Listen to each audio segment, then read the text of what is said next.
रमेश एक आम आदमी था। वो नागपुर जैसे चहल पहल वाले शहर में एक सादा जीवन जीता था। उसके दिन काम और परिवार से भरे होते थे। वो अपने प्रियजनों का पेट पालता था और उनकी बहुत परवाह करता था। कई लोगों की तरह वो भी अक्सर अपनी हेल्थ को सबसे आखिर में रखता था। उसने इस बारे में कभी सोचा ही नहीं, जब तक एक दिन उसके शरीर ने उसे एक मैसेज नहीं भेजा। उसे अजीब सी थकान महसूस होने लगी। एक गहरी प्यास जैसे हमेशा उसके पीछे लगी रहती थी। ये छोटे छोटे साइंस थे, लेकिन लगातार थे। वे धीरे से कह रहे थे कि कुछ तो गड़बड़ है। परेशान होकर रमेश ने अपने डॉक्टर के पास जाने का फैसला किया। उसने अपने सिम्टम्स बताए और डॉक्टर ने शांति से सुना। कई टेस्ट्स किए गए, फिर रिजल्ट्स का समय आया। डॉक्टर ने प्यार से लेकिन गंभीर टोन में बात की। रमेश को टाइप 2 डायबिटीज था। यह खबर सुनकर रमेश को बहुत धक्का लगा। यह एक ऐसी कंडीशन थी जिसके बारे में वो बहुत कम जानता था। डॉक्टर ने समझाया कि उसका शरीर स्ट्रगल कर रहा है। वो खाने से मिलने वाली शुगर को ठीक से यूज नहीं कर पा रहा था, इसलिए शुगर उसके ब्लड में जमा हो रही थी। ये उसकी लॉन्ग टर्म हेल्थ के लिए अच्छा नहीं था। डॉक्टर ने फिर कुछ और समझाया। उन्होंने एक अंदरूनी छुपे हुए दुश्मन के बारे में बताया। इसे ऑक्सीडेटिव स्ट्रेस कहते हैं। उन्होंने इसे एक तरह का अंदरूनी जंग बताया। यह जंग धीरे धीरे उसके शरीर के जरूरी हिस्सों को डैमेज कर रहा था। खास तौर पर ये बी सेल्स नाम के छोटे छोटे सेल्स को नुकसान पहुंचा रहा था। ये बी सेल्स बहुत इंपॉर्टेंट होते हैं। वे पैनक्रियास में रहते हैं। उनका काम इंसुलिन बनाना है। इंसुलिन वो चाबी है जो शुगर के लिए सेल्स को खोलती है। अगर ये बी सेल्स डैमेज हो गए तो उसका डायबिटीज और बिगड़ सकता था। यह साइकिल साफ और चिंताजनक था। रमेश पर भावनाओं की एक लहर सी दौड़ गई। डर सबसे ज्यादा था। डायबिटीज जिंदगी भर का बोझ जैसा लग रहा था। ऑक्सीडेटिव स्ट्रेस सुनने में कॉम्प्लिकेटेड और खतरनाक लग रहा था। इसका उसके फ्यूचर के लिए क्या मतलब था? ये उसके काम करने की एबिलिटी को, कभी अपने पोते पोतियों के साथ खेलने को कैसे अफेक्ट करेगा? उसे बहुत ज्यादा कंफ्यूजन महसूस हुआ। फिर भी चिंता के बीच एक छोटी सी चिंगारी जली। ये समझने की इच्छा थी। इस चैलेंज का सामना करने का संकल्प था। वो जानता था कि वो इसे इग्नोर नहीं कर सकता। उसे सीखना था, उसे एक्ट करना था। डॉक्टर की बातें रमेश के मन में घर कर गईं। डायबिटीज अब उसकी जिंदगी का हिस्सा था। हां, ये एक सीरियस चैलेंज था, लेकिन ये उसका चैलेंज था जिसका उसे सामना करना था। ये डायग्नोसिस, ये नई सच्चाई उसका सबसे बड़ा क्यों बन गया। बिहेवियर चेंज में ये पहला कदम है, मोटिवेशन। रमेश फिर से एनर्जेटिक महसूस करना चाहता था। वो एक भरपूर जिंदगी जीना चाहता था। वो नहीं चाहता था कि बीमारी उसकी पहचान बन जाए। अच्छी हेल्थ की उसकी इच्छा उसके दिल में एक जलती हुई आग बन गई। यह उसका कोर मोटिवेशन था, बदलाव का इंजन। ऑक्सीडेटिव स्ट्रेस को समझना भी बहुत जरूरी था। यह सिर्फ एक डरावना मेडिकल टर्म नहीं था। यह एक ऐसा प्रोसेस था जिस पर वो वाकई असर डाल सकता था। डॉक्टर ने समझाया था कि छोटे छोटे बदलाव मदद कर सकते हैं। वो क्या खाता है उसमें बदलाव, वो कितना चलता फिरता है उसमें बदलाव। ये एक्शंस उस अंदरूनी जंग से लड़ सकते थे। वे उसके कीमती बी सेल्स को बचा सकते थे। इस नॉलेज ने रमेश को बहुत उम्मीद दी, और उम्मीद मोटिवेशन के लिए एक पावरफुल फ्यूल है। उसने एक ऐसे फ्यूचर की कल्पना की जहां वो स्ट्रांग महसूस करे। उसने बीमारी नहीं, बल्कि जोश से भरी जिंदगी की उम्मीद की। रमेश ने अपने परिवार के बारे में गहराई से सोचा।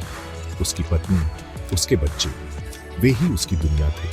वो उनके लिए कहां रहना चाहता था, स्ट्रांग और हेल्थी। उसने अपनी बेटी को शादी के मंडप तक ले जाने का सपना देखा। वो अपने होने वाले पोते पोतियों के साथ क्रिकेट खेलने के लिए तरसता था। ये प्यार, अपनेपन का ये गहरा एहसास एक और मजबूत मोटिवेटर बन गया। वो उस दर्द से बचना चाहता था जो बीमारी उसे और उसके परिवार को दे सकती थी। वो अपने परिवार के लिए सपोर्ट और खुशी का एक स्तंभ बने रहना चाहता था। डॉक्टर के हौसला बढ़ाने वाले शब्द भी बहुत जरूरी थे। तुम इसे मैनेज कर सकते हो रमेश, उन्होंने कहा था। छोटे लगातार बदलाव बड़े सुधार ला सकते हैं। ये भरोसा एक गाइडिंग लाइट जैसा था। उसने रमेश को बताया कि उसकी सिचुएशन हेल्पलेस नहीं है। वो लाचार नहीं था, उसके हाथ में कंट्रोल था। वो अपनी हेल्थ को संभाल सकता था। इस एम्पावरमेंट के एहसास ने उसके मोटिवेशन की आग को और हवा दी। उसे एक नया संकल्प महसूस हुआ। वो अब सिर्फ एक पेशेंट नहीं था, वो अपनी भलाई में एक एक्टिव पार्टिसिपेंट था। वो तैयार था। लाइफस्टाइल में बड़े बदलाव करने का आइडिया शुरू में बहुत भारी लगा। रमेश ने मुश्किल डाइट्स के बारे में सोचा। उसने जिम में लंबे, थका देने वाले घंटों की कल्पना की। वो ये सब अपनी पहले से बिजी जिंदगी में कैसे फिट कर पाता। वो कड़ी मेहनत करता था। दिन के आखिर में वो अक्सर थका हुआ महसूस करता था। इतने बड़े ओवरहॉल का ख्याल ही डरावना था। ये फीलिंग बहुत आम है। नए हेल्थी बिहेवियर्स अपनाने की कोशिश में कई लोग इस मुश्किल का सामना करते हैं। ऐसा लगता है जैसे बहुत ऊंचा पहाड़ चढ़ रहे हों। यहीं पर मेरे B=साइन MAP मॉडल का दूसरा जरूरी एलिमेंट आता है, एबिलिटी। किसी बिहेवियर को बदलने के लिए हमें लगना चाहिए कि हम ये कर सकते हैं। नया बिहेवियर हमारे लिए काफी सिंपल होना चाहिए। रमेश के डॉक्टर शायद अनजाने में इस प्रिंसिपल को अच्छी तरह समझते थे। उन्होंने कोई एक्सट्रीम मेकओवर नहीं बताया। इसके बजाय उन्होंने हैरानी की हद तक छोटी सी चीज बताई। रमेश, उन्होंने प्यार से कहा, चलो रोज 10 मिनट की ब्रिस्क वॉक से शुरू करते हैं। सिर्फ 10 मिनट्स। वो स्टार्टिंग पॉइंट था। 1 घंटा नहीं, कोई मैराथन नहीं, सिर्फ 10 मिनट्स। एक 10 मिनट की वॉक। रमेश ने इस बारे में सोचा। वो ये तो आराम से मैनेज कर सकता था। इसके लिए महंगे शूज या खास कपड़ों की जरूरत नहीं थी। इसके लिए महंगे जिम मेंबरशिप की भी जरूरत नहीं थी। सबसे जरूरी बात, इससे उसके दिन का ज्यादा टाइम नहीं जाता था। ये एक छोटा सा एक्शन था।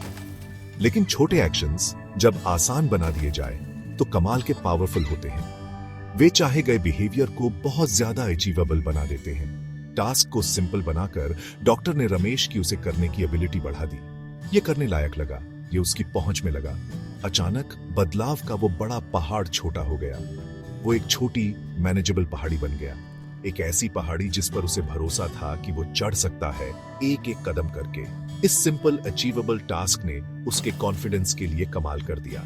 उसे यकीन था कि वो इस छोटे कदम से सक्सीड हो सकता है, और सक्सेस छोटी चीजों में भी मोमेंटम बनाती है। टास्क को सिंपल बनाना ही सबसे अहम बात थी। पहले विल पावर की कमी की बात नहीं थी। बात हेल्थ के रास्ते को चलने में आसान बनाने की थी। यही एबिलिटी पर फोकस करने की पावर है। रमेश के पास अब स्ट्रॉन्ग मोटिवेशन था। वो दिल से अपनी हेल्थ सुधारना और अपने डायबिटीज को मैनेज करना चाहता था। उसके पास एबिलिटी भी थी। 10 मिनट की वॉक एक सिंपल, आसान टास्क था जिसे करने में वो खुद को केपेबल महसूस करता था। लेकिन मेरे B=साइन MAP मॉडल में एक तीसरा जरूरी इंग्रेडिएंट है।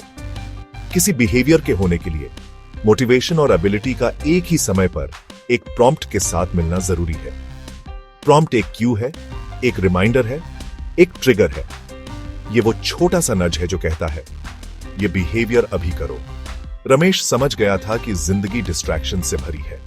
नए इरादों को भूल जाना आसान है, चाहे वे कितने भी स्ट्रॉन्ग क्यों ना हो। उसे अपनी डेली वॉक के लिए एक भरोसेमंद रिमाइंडर चाहिए था। तो उसने एक ऐसे टूल का सहारा लिया जिसे वो रोज यूज करता था, उसका मोबाइल फोन। उसने एक डेली अलार्म सेट किया। हर सुबह ठीक 7 बजे उसके फोन पर एक हल्की सी घंटी बजती थी। उसने अलार्म का नाम रखा माई हेल्थ वॉक। ये अलार्म उसका पर्सनल प्रॉम्प्ट बन गया। ये एक साफ, अचूक सिग्नल था। ये उसका कॉल टू एक्शन था। ये डेली अलार्म जल्द ही एक भरोसेमंद दोस्त बन गया। जब ये बजता, रमेश जान जाता था ये उसकी वॉक का टाइम था। अंदर कोई बहस करने की जरूरत नहीं थी। प्रोक्रास्टिनेशन के लिए कोई जगह नहीं थी। प्रॉम्प्ट सुबह की धुंध या किसी भी बची खुची हिचकिचाहट को काट देता था। इसने वॉक करने के डिसीजन को लगभग ऑटोमेटिक बना दिया। नई हैबिट्स बनाने के लिए यह कंसिस्टेंसी बहुत जरूरी है। प्रॉम्प्ट ने उसे एक रूटीन बनाने में मदद की। दिन ब दिन अलार्म बजता और रमेश अपने शूज के फीते बांधता और दरवाजे से बाहर निकल जाता। और इस तरह रमेश ने अपनी जर्नी शुरू की। मोटिवेशन ऊंचा, सिंप्लिसिटी से एबिलिटी पक्की, प्रॉम्प्ट भरोसे के साथ मिलता रहा। B=साइन MAP के तीनों एलिमेंट्स एकदम तालमेल में काम कर रहे थे। उसने अपनी पहली 10 मिनट की वॉक की, फिर अगली, और उसके बाद हर वॉक एक छोटी सी जीत थी। हर कदम बेहतर हेल्थ की ओर एक कदम था। उसे ज्यादा एनर्जेटिक महसूस होने लगा। उसे ज्यादा कंट्रोल में महसूस हुआ। रमेश की कहानी इस सिंपल मॉडल की पावर को खूबसूरती से दिखाती है। ये दिखाती है कि बड़े बदलाव के लिए बहुत ज्यादा मेहनत की जरूरत नहीं होती। इसके लिए सही डिजाइन की जरूरत होती है। छोटे, अच्छी तरह से प्रॉम्प्टेड, अचीवेबल कदम सच में आजादी और एक हेल्थियर, खुशहाल जिंदगी की ओर ले जा सकते हैं।